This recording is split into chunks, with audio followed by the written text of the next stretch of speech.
दोस्तों, civic education channel पर आपका स्वागत है। कल हमने देखा कि पत्ते बनाते समय कौन कौन सी बातें हमें ध्यान रखनी चाहिए और पत्ते के भेद हमने उससे पहले क्लास में देखे थे कि पत्ते कितने प्रकार के होते हैं। पत्ते दो प्रकार के होते हैं, पहला कर्क प्रत्यय और तद्धित प्रत्यय। कर्क प्रत्यय कौन सा, कैसे कर्क कैसे क्रिया, यानी क्रिया यानी धातु से जो शब्द बनते हैं उनके आगे जो प्रत्यय लगती है वो कौन सी हो गए, कर्क प्रत्यय। और तद्धित प्रत्यय संज्ञा सर्वनाम विशेषण और अभिवाचक शब्दों के अंदर कौन सी प्रत्यय लगता है, तद्धित प्रत्यय लगता है। आज हम तद्धित प्रत्यय के बारे में जानेंगे। चलिए स्टार्ट करते हैं। तद्धित प्रत्यय, तद्धित प्रत्यय यानी जो शब्द संज्ञा सर्वनाम विशेषण व अव्ययवाचक शब्दों के अंत में लगकर नए शब्दों का निर्माण करते हैं उन्हें क्या कहते हैं, तद्धित प्रत्यय। किन किन के लगेंगे, संज्ञा सर्वनाम विशेषण और अव्ययवाचक जो शब्द होते हैं उनके कौन से प्रत्यय लगेंगे, उनके कौन से लगेंगे, तद्धित प्रत्यय लगेंगे। कैसे कर्म कैसे क्रिया, और क्रिया में कौन सा शब्द जाएगा, कर्क प्रत्यय लगेगा। फिर है तद्धित प्रत्यय के भेद, हमने 7 भेद जाने थे। उसके अंदर ये है अपत्यवाचक प्रत्यय।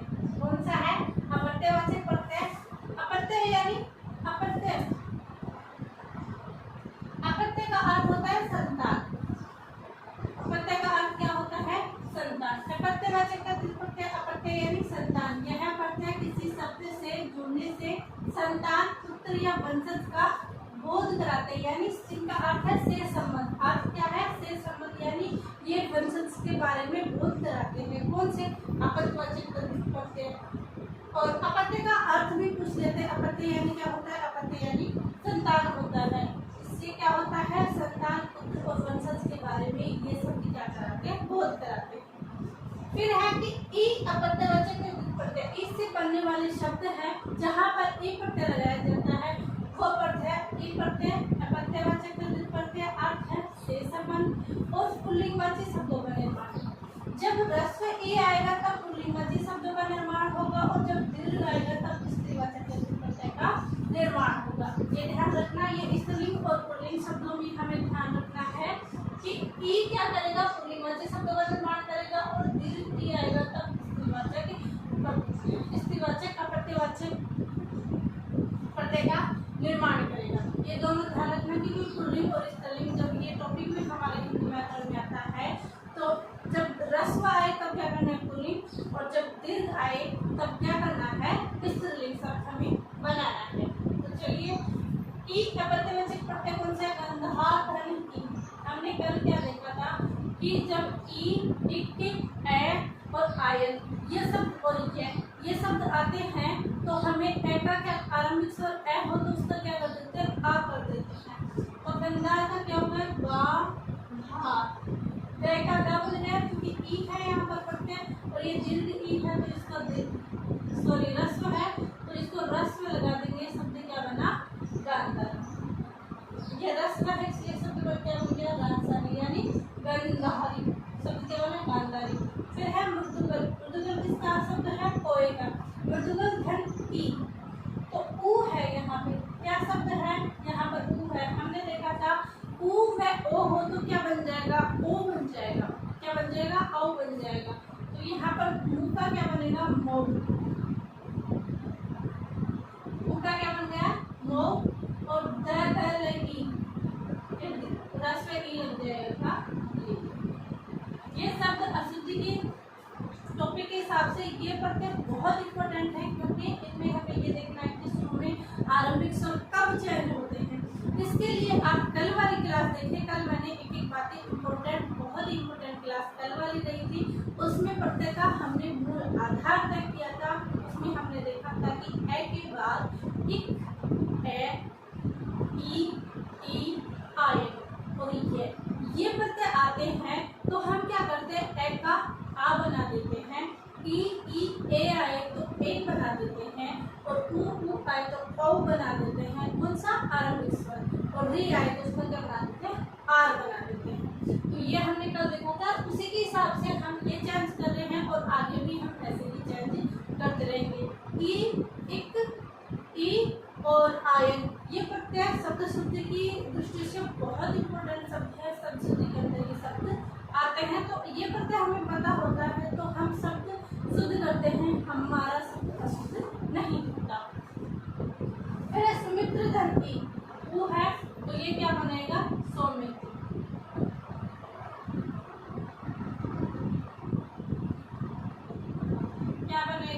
सौमित्री, सौमित्री।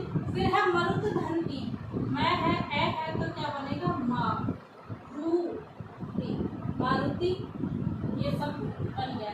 तो ऐसे इन शब्दों में देखिए हमें कौन से शब्द बन रहे हैं, ये पुल्लिंगवाची शब्दों का निर्माण ही हो रहा है, यानी उनके वंशज, उनके पुत्र के बारे में सुमित्रा से उत्पन्न पुत्र सौमित्र, मत्स्य से उत्पन्न पुत्र मारुति, गंधार से गांधारी, ये शब्द कौन से बने हैं, ये पुल्लिंगवाची शब्दों का निर्माण ही हो रहा है। तो हमने कौन सा देखा, ई प्रत्यय देखा। ई प्रत्यय कैसा है, प्रत्ययवाचक प्रत्यय है।